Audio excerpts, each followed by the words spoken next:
மாமா என் 10th நம்ம கல்யாணத்தை முடிவு பண்ணுமா? கவர்மெண்ட் உத்தியோகம், வரதட்சணை நிறைய கிடைக்கும், 10th ஃபெயில் ஆன என்ன நீ கட்டிக்க மாட்டேன்னு எங்க அப்பா சொல்றாரு.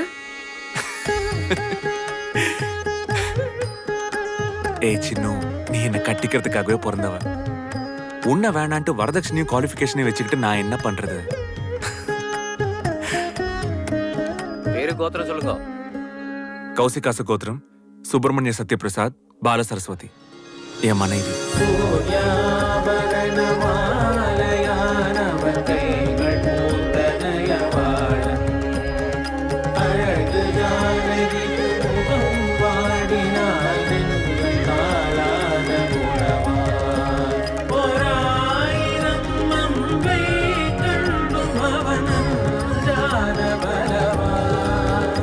அவனே